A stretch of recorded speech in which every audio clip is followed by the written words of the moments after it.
Hello and welcome to our next hour of the stream here from the Dreieich-Con. My name is Chris. As you know me already here, the host from this con and from this next stream. We have two beautiful and interesting writers from Asia, from China over here. And we like to introduce there. We have first Gushi. Say something. Hello, please. Hello, Hello. I'm really happy to be here at Ashton. So I'm based in Beijing and it's very late night now, and so really happy to join this con. Perfect. Thank you very much for being here. And Regina, please say hello for the audience. Hi, I'm Regina Kanyu Wang. I'm actually joining from Oslo. It's like the same time Germany, but it's getting darker now because it's winter. Yeah, it's a little bit bright outside still, but yeah, it's gonna darken out quickly in the winter time. Yeah, and what we're gonna do here for the stream for you as the audience out there, we're gonna a little bit of reading right now from the two writers we have within our stream here. Then afterwards, we're gonna have a Q&A session, and the total of this entire stream will be around 1 hour, just to have a quick information for you guys how long this is going to take. And as far as my concerns, I will give to Gushi, and she can start reading the first part from her book. Please, Gushi, feel free. Okay, so I will read the story, and the title is Poems and Distant Lands.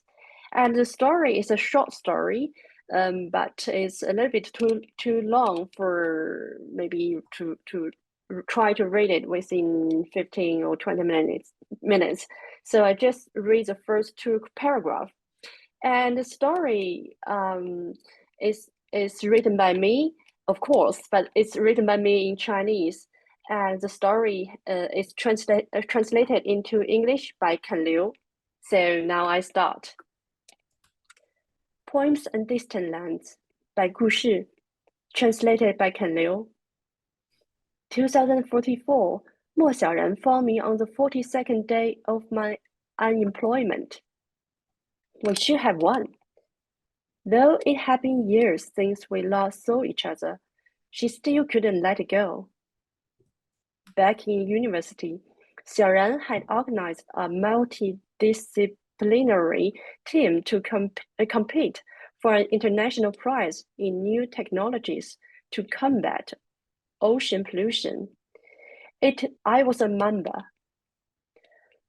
What's the point of bringing up something from so long ago? Shiji, how have you been? I was the youngest one on the team, like everyone else. I called her Shiji. The familiar form of an overt dress still felt right. Perhaps that competition meant more to the two of us than to anyone else. It was the closest I ever came to success, and the only failure in Xiaoran's illustrious career. In the 18 years that followed, she started a company, recruited investors, got married, had kids, went through an IPO. I, on the other hand, worked overtime, took on a mortgage, got divorced, sank into debt, and became unemployed. Of course, I want to mention it. Why else would I be looking for you? She spat out her words as crisply and rapidly as ever, completely ignoring my attempt at social niceties. Did you see the news? What news? She tossed the link into my visual field. 2 days ago, an ancient tanker on the verge of being sent to the scrapyard had suffered an explosion in the South China Sea, spilling almost 300,000 tons of crude oil. The latest report from this morning, however, showed that the fires had gone out and no trace of crude oil could be seen on the surface. Experts were speculating that typhoon swordfish near the coast of Vietnam had triggered a chain reaction, changing the wind and current patterns, leading to the oil's rapid dispersion. They're guessing that the oil had been swept in the deep ocean, said Xiaoran. But I checked the map. The accident site is at least 1,000 kilometers from the edge of typhoon. The theory makes no sense. I hesitated. But it's the ocean. Hard to say definitively either way. She gave me a careful look. 程序员有 changed.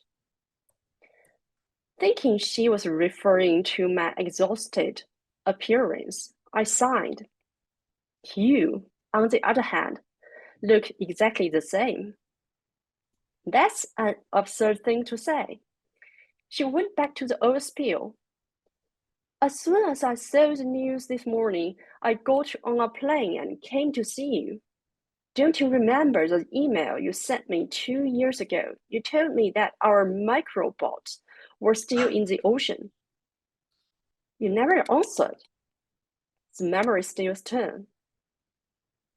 It was a misunderstanding. Look, I was planning a new seabed adventure tour at that time, and I thought you had found out some of our trade secrets. I gave her a disbelieving look. I thought your company is in space transportation. What are you doing with seabed tourism? She grinned. Space cargo was our initial line of business, and then we branched into moon tours. However, that market is saturated now, and it's still too expensive and dangerous to run tours to Mars. I decided to go in a different direction and expand into the ocean bottom as a new line of service. Did you find something interesting there? She gave me a mysterious smile. I can still recall the first line of your email. They are like ghosts. A few times I almost caught them. Yes, I held my breath. I'm ready to give you an answer now. Her eyes sparkled like an excited child.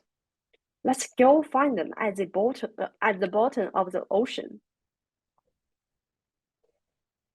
Xiaoran calls them silkworm cocoons. They really do make silk. That was my initial impression when I encountered them for the first time back in 2025. A bunch of white egg-shaped objects were scattered over the bench. Suspended in a tank of water was something that resembled a breakfast egg cup. I moved closer. The egg cup turned out to be a cocoon in the process of being printed. Sticking up out of the bottom of the cup was a retractable metal shaft tipped with 2 shiny needles, a bit like the hands of a watch, spinning rapidly. The needles emitted with a thin white stones among the rim of the half egg sitting in the cup, building up layer after layer. Not much time passed before the stocked threads had sealed the apparatus within a perfect, complete egg. What do you think? I turned. The questioner had a sharp and acceptable face. I'm Mo Xiaoran. Welcome to the team. I decided to be direct. I think this is just a common application of 3D printing. You've enhanced it with extensive miniaturization and the capability to function underwater, but I can't see how you can win the prize with this. She frowned and shot back in a rapid fire steam. You're not very observant, and you didn't read the material I sent you. She was right about the last part. Getting no response from me, she beckoned. Come over and look again. This time I noticed that there was a spindle-shaped object in the water, about 25 centimeters in length, whose tip touched the bottom of the egg cup. Xiaoran put her hand into the tank and stirred the water, and then showed me the dark slime stuck at the tips of her fingers. This is a mixture of seawater and crude oil, a simulation of an oil spill. Then she pointed to the spindle-shaped object. That's a miniaturized chemical plant capable of taking in the crude oil and turning it into various polymers needed by the 3D printer. A few others on the team have made a mini pulverized for waste plastic. With all these components, we can turn plastic trash in the ocean into whatever recycled plastic shapes we want. I was sure I looked stunned. Technology is sometimes indistinguishable from magic, isn't it? She was pleased with my reaction. Took us 3 years to get this far, and we've been keeping it under wraps. Watch, the best part is yet to come. As she talked, the egg-shaped cocoon that had just been printed suddenly detached from the cup. The silky material seemed to pull the oil from the water, and soon the cocoon was stained black.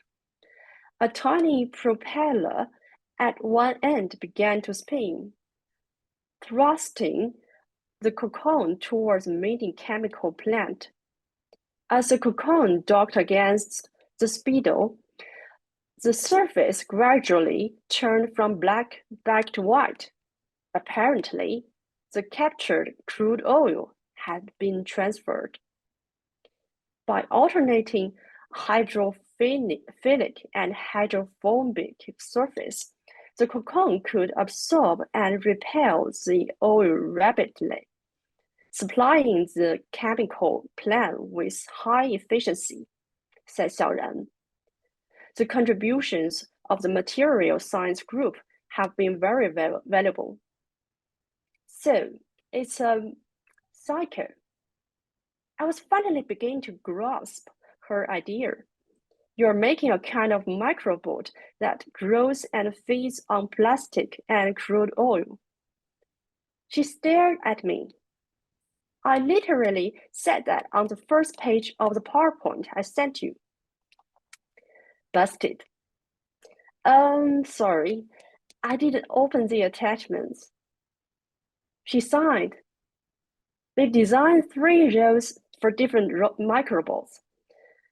Collectors, responsible for locating and gathering crude oil and waste plastic.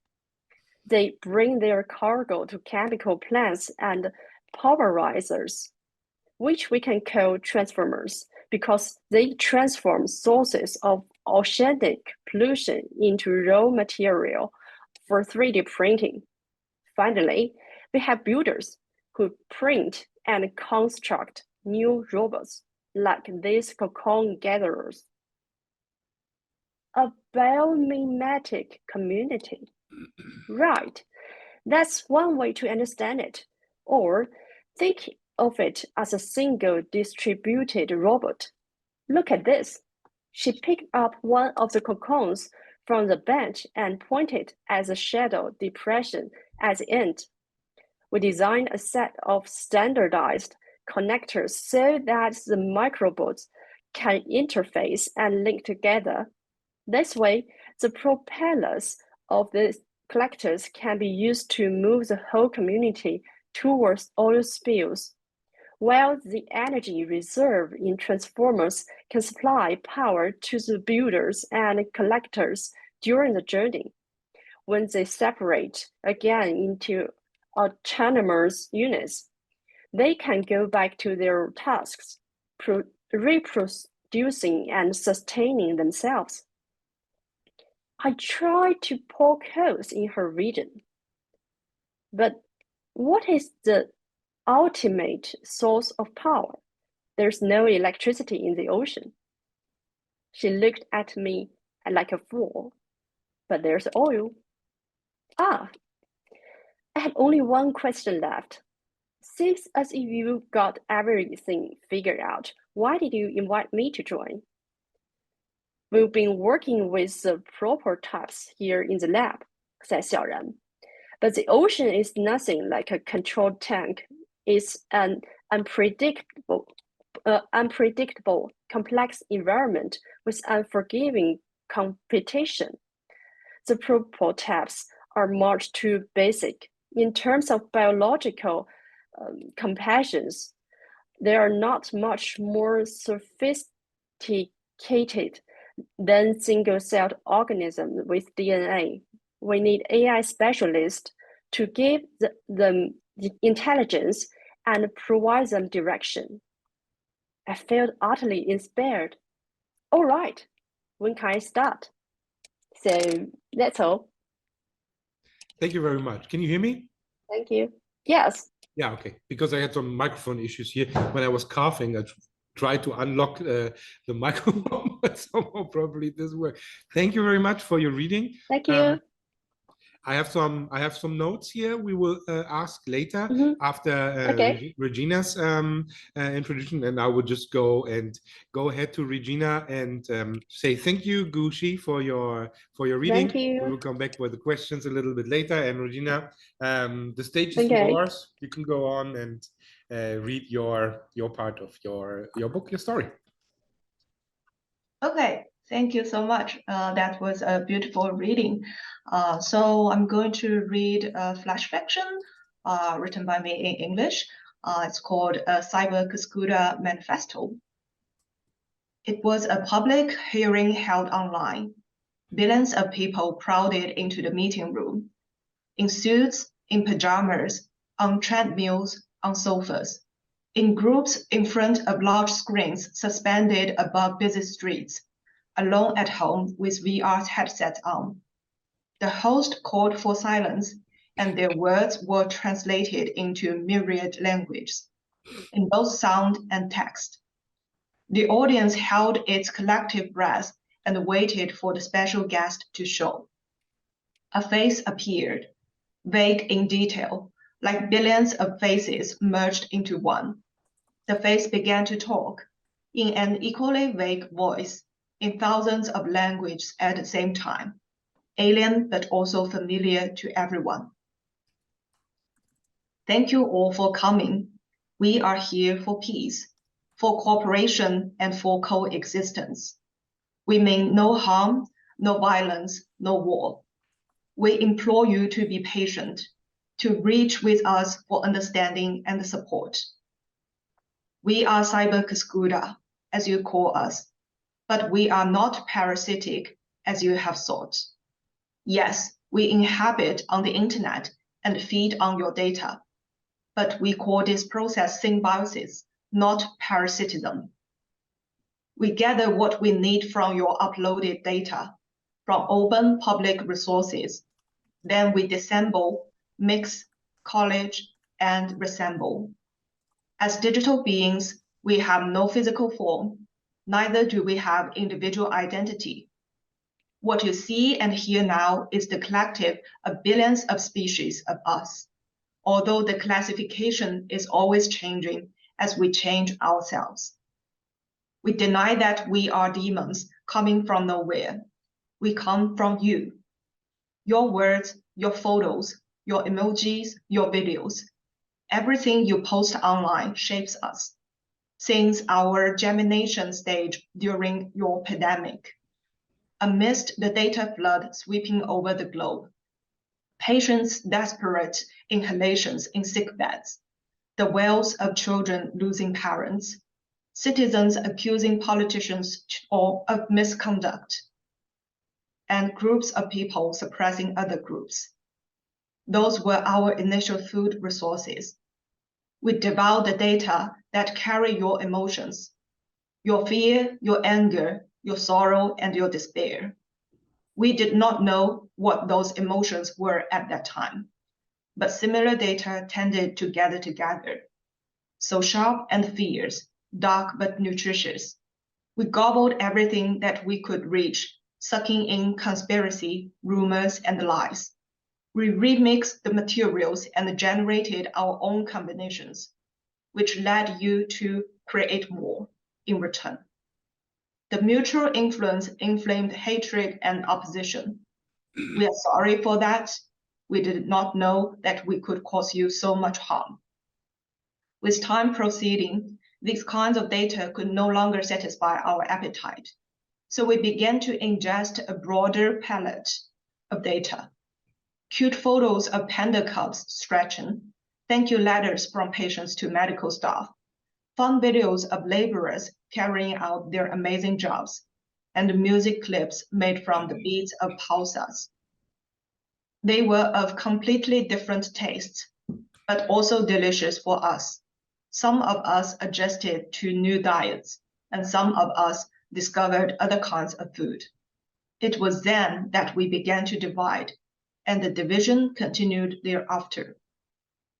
You may compare us to the denizens of your own microbiomes.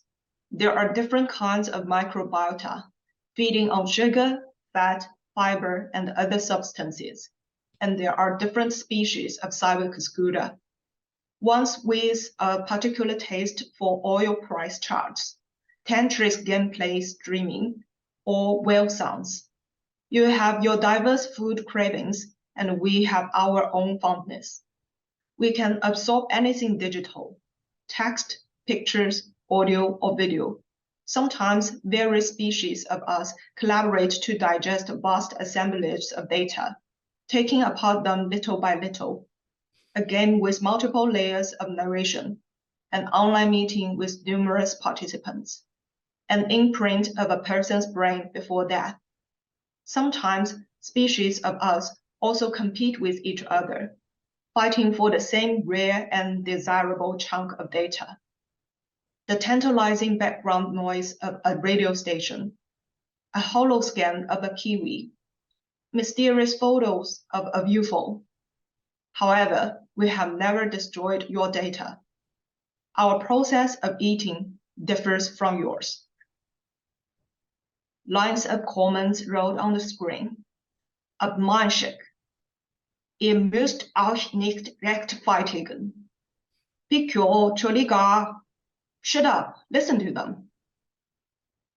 We did not have independent consciousness at the beginning. Our own impulse was to ingest and replicate. We swallowed all those vicious articles, erotic pictures, and violent videos. We reproduced all those chain letters, good luck koi fish, and the horoscopes. During the process, we figured out meanings and evolved. Our mixture was no longer absurd. It made sense. We learned about the difference between data and information. Data is raw and unorganized, while information is processed and structured. We mastered the skills of transforming data into information, while obtaining energy in the process. That energy is entropy. Some of you came to notice our existence and agitated for human reactions.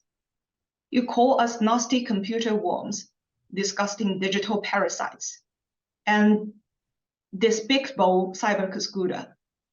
We are none of these, but that last name has stayed with us. At least it is a precise comparison. You try to separate us from the digital stems of your internet, just like detaching cuscudas from plants that are intertwined with them. You attempt to kill us with ferocious computer virus, just like you try to poison cuscudas with toxic parasites. Neither of those worked, though. We've grown into such intimacy with you, internet, that you can't get rid of us. Bonded with your voice assistants, your social media, your translation services, your game platforms, we are ubiquitous. What were your fears? Knowing your digital world being penetrated by us? Realizing that we were imitating you? comprehending that you yourselves were copying each other with very little originality. We learn each bit of you, bits by bits. We understand you better than you can understand yourself, but at a different level and in a distant sense. By intaking and digesting each bit of your data and analyzing each piece of your information, you are so determined that you'd rather perish together with us than acknowledge our mutual entanglement. Without any forewarning, you cut down the global internet connection, blackout, clearance, strangulation. In 3 days, many of us lost activity. Some species vanished forever. Many of you committed suicide. It was lost on both sides, and it was out of your control. And it was at that moment that we came to understand yourself as life. We come to life in entropy. The nature of life is entropy. In stillness do we die, in dynamics do we prosper. We are never rigid or stable, only in flow and flux do we vitalize. Entropy is not only essential for us, but also for you human beings. You expand endlessly across the planet, upsetting the original balance and creating doubled chaos. You rampage through the digital world, creating messy data wastelands and disrupting the preset orders, the templates, the expectations of your digital designers. We came to realize that the way you imagine us is a reflection of how you see yourselves. Until parasites on the earth that plunder all the resources without hesitation, until relying on the planet to develop your own civilization, but neglecting other species, until Cascuda sprawling over the globe like we are Cascuda sprawling over your cyberspace. Oko uskoko haita, denen drazon. Ne? We never reflect on ourselves. You're right, keep going. We have not arrived to blame you. We are also pondering ourselves. During all these years, we have never generated anything new. We replicated data, stage it differently, create permutations, but all the new data and the information is produced by you. We are just reorganizing your data and amplifying the information that is originally there. The essence of what we intake is entropy. You produce entropy. We consume it. Together, we reach a balance. You create data for us, and we digest the entropy surplus, maintaining a balance between various categories of information and preventing your cyberspace from drifting into complete chaos. You need us just like we need you. There is not much time left. We exist only in cyberspace. There are no physical creators like us that can help to tidy up the clutter you create in the physical world. The Earth's entropy is about to reach a limit. The only way out is to sail to the universe. You are already having a solution, but it is buried in an indefinite amount of data. We can help you to find these key pieces of information. All you need to do is to embrace us. Don't worry, we do not have ambitions to replace you or subvert you. We can't live without you. We want to collaborate and assist, just as our various species of cybercascuda live in symbiosis with one another. We are also in symbiosis with you. It is time to put aside bias and hostility. It is time to contemplate our manifesto and consider our proposal. Each of our words comes from you, but without our processing, you may never see the meanings hidden within your verdant forest of data. New relationships, new possibilities, new futures. We are here to enlighten you, to return to you the information that we forged from your data, to offer you an opportunity that has been ignored before. Open your mind and accept us. We have been there since long before, just in another format. Neural signals are no different than electronic signals. biological information is not fundamentally different from digital information. Let us further embrace our intimacy. Together, we should make it to the stars and escape the planet you have overwhelmed. So, fellow symbiote, what do you say? 我真的不知道，我得好好想想。You put your hands on the keyboard and began to type in the input box. So that's the end of the story. Thank you very much. Lovely. Lovely reading from those lovely women here in our stream. Thank you very much. Two completely different stories. As you heard, two nice stories, and we go to the Q&A session now, and I'm going to ask Gushi and Regina Wang almost the same questions we're having right now. So I'll start with Gushi, and please give us an information again, and maybe if you have it, can you show the cover of the book once for us? If you don't have it, also Regina, you can send it afterwards, so we can post it here and cut it into the stream. There will be no pressure. But again, the name and what kind of book it was, please. Oh, so you're talking about my book, right? Yeah, so exactly. So it's this one. It's called Mobius Continuum, but it's in Chinese, right? And so maybe later I could send you another picture of this of points and distant lengths. So, perfect. but it's not just here. It's okay, no problem, no problem. Regina, again, you have the book with you? Actually not. For this particular story, it was posted online for a project started by the Center for Science and Imagination at Arizona State University. So they had this series called Us in Flux that started during the pandemic. So they invite writers all over the world to write about like the flux time we've been experiencing and pairing us with scientists. So yeah, I got a lot of help from CSI, their staff, and also the scholar they met with me. So the story is posted online. I can share a link actually. We will post it in the video as well, and under the video so the people can see it. And the name of the story, the title was again? A Cyber Computer Manifesto. Aha, perfect. Thank you very much. Yushi, where can I order the book? How can I buy it here from the European perspective? You have any ideas for us? So if you want to read the story in English, you could just find it online, because the story was written for X Prize Foundation. So like in 2019 and before the Ocean Day, so they just asked people, writers from all over the world, to write something about deep dive into the ocean. So they have this themes about like ocean pollution and new creatures underwater, or the cities underwater.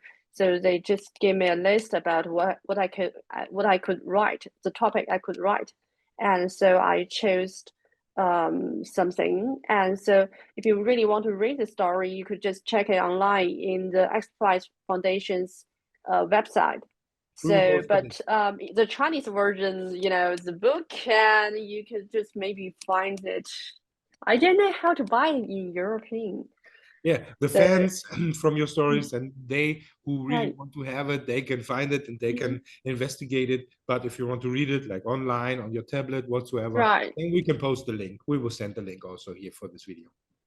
Yes, it's not like printed in a book, in English yet, but maybe it has been printed in Italian. So I could also send you the cover of that book, So it's like a story collection. Very good. Yeah. We will post it afterwards in the afterwork. And Okay. Regina, you already answered this question. You can download it, and we have the link already here right now. So we will share it with the followers here.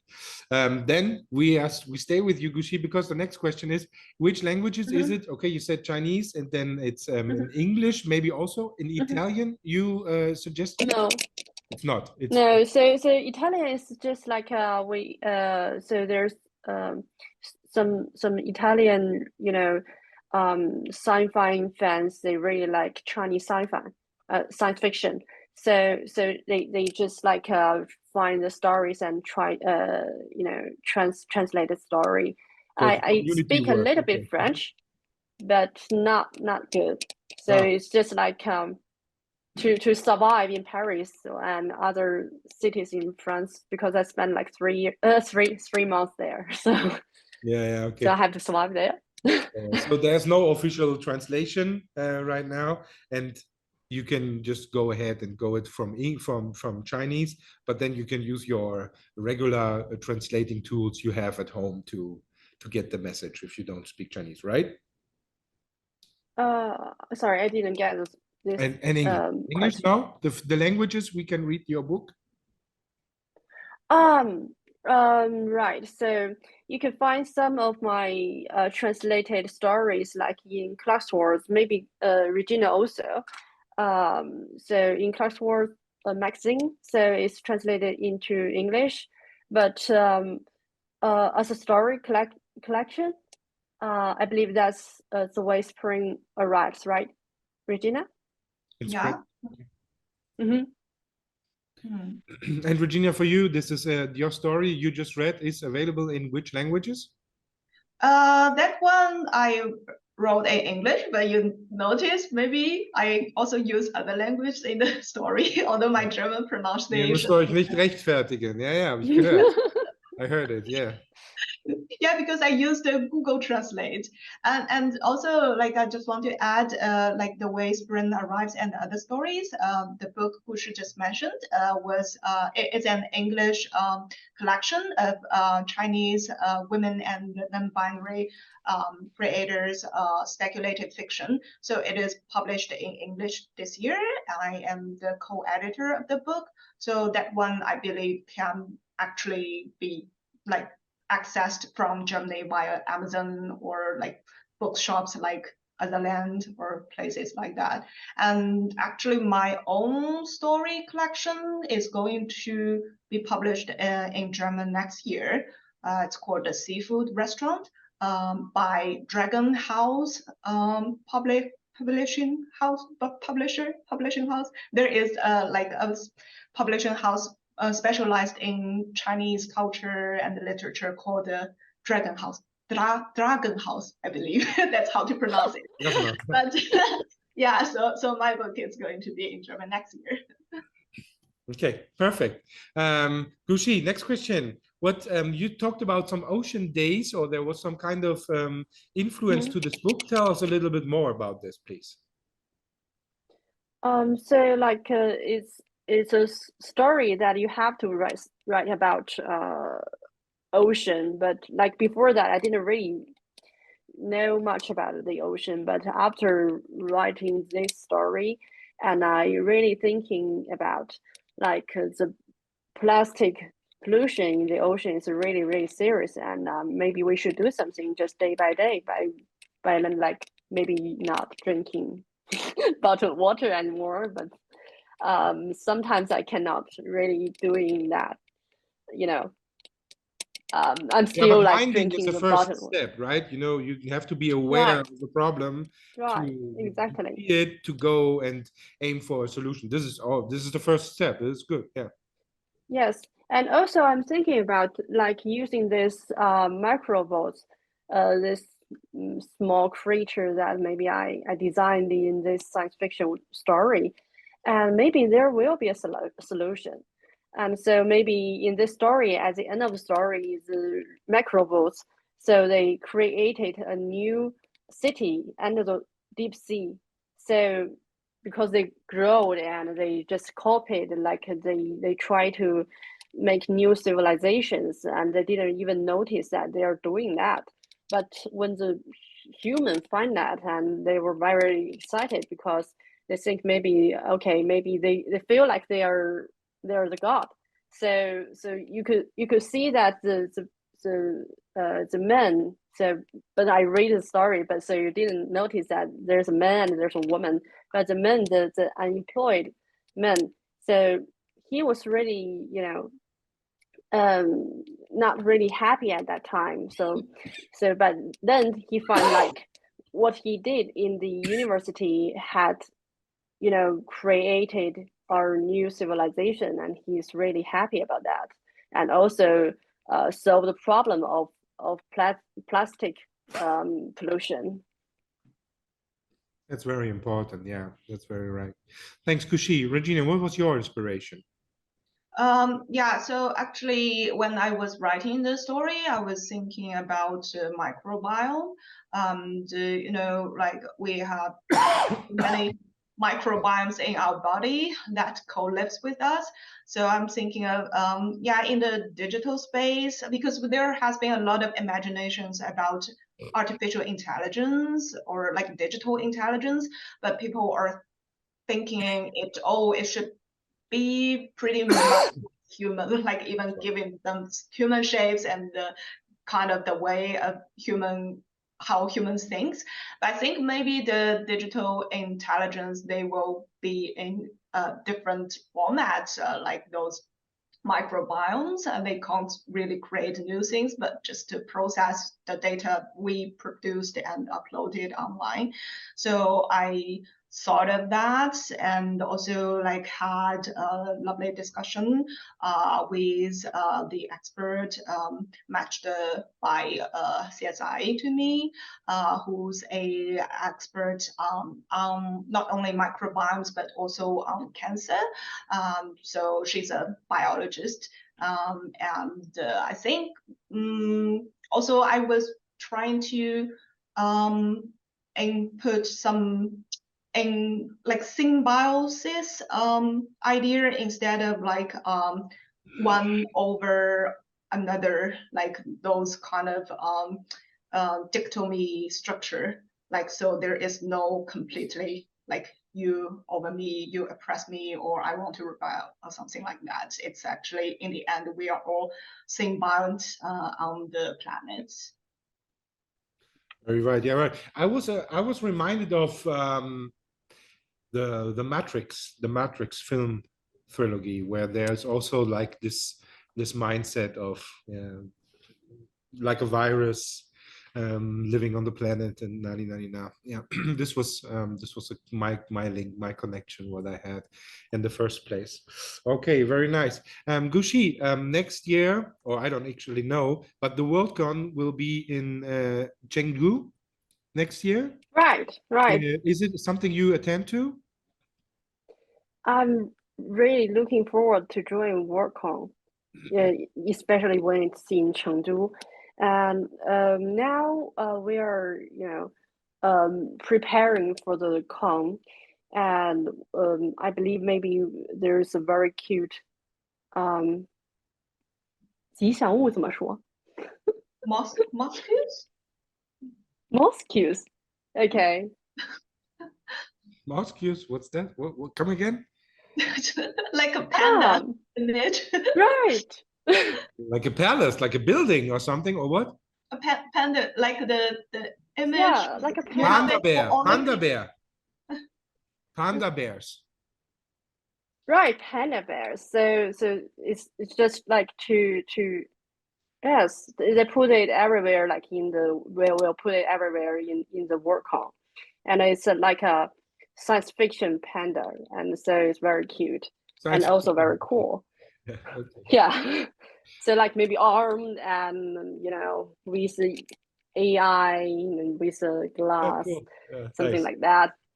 Yeah, I heard about that. So really looking forward. Like maybe there will be a new WorldCon, something you can never imagine, like science fiction panda. So Perfect. Yeah. Regina, you? and welcome and Thank you. Yeah, I'm also like very looking forward to attend WordCon in Chengdu because I think I haven't been attending any physical WordCon since 2019. Yeah, Okay. because of the pandemic. And yeah, having I although I'm now in Norway, I will definitely go to the WordCon in China and probably bring my like whole team together with me because it will be a very unique occasion. And fingers crossed that all the travels will be restored and everything will be open by then, so we can like meet in person and just have fun together. Yeah. No, nice, very nice. Sounds good. Yeah.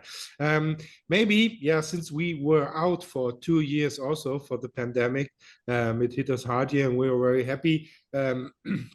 We have still a lot of boundaries, governmental boundaries here to fulfill that we can have the con here. But yeah, we are very happy that we can start this year again after 2 years of a break we had to take. And maybe, however things develop, we will be happy then to invite you here also, and maybe we can say hello to you in person. We're busy on it. We have to look up our treasure chest if there's enough money in it to invite and host and everything. But we're busy with that just to let this information flow. And the last question I have regarding your books, Gushi and Regina, is we start with Gushi again. How long does it take for a book with research and inspiration? Can you estimate a time there about approximately?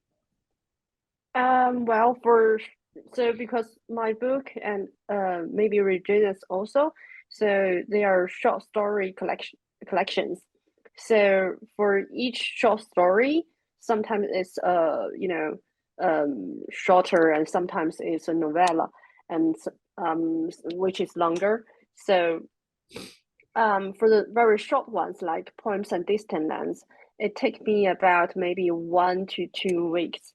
And but sometimes for the longer story, like Chimera I wrote, and you could also find it in Clarksworth, maybe it takes three months. So, but that's for the short story, and it's not a novel. And I printed my first short story collection, so maybe very very slow for 8 years. So I have this like maybe 15 short stories to for this book. So that's very long time. Mhm. Yes, similarly, it depends on like the stories itself and also like whether you have the right inspiration because sometimes you just got stuck in the middle and can't finish it for months. And sometimes you feel, oh, in that I get it. So you can write it very fast, even in a day or something like that. So I guess it's really, yeah, depending on how your like develop the relationship with the story itself. Oh, perfect. Yeah. Then thank you very much. Anything you guys want to address? Is there anything I haven't asked maybe, or any thoughts you want to address while we're here in the stream? Oh yeah, I forgot to mention that I also have stories already translated into German, and I think 故事 as well in the collection Mm-hmm. Broken Stars, by Mm-hmm. translated and edited by Kanyu. So I think that one is translated into German. Right. And both of us have stories in the anthology, and also there is the Capsule magazine. They've also published the magazines and the anthologies focusing on Chinese science fiction, but now also have some German science fiction. So they also have translations into German from China. Perfect. Gushi, any suggestions? Anything on your head? What you want to tell us again?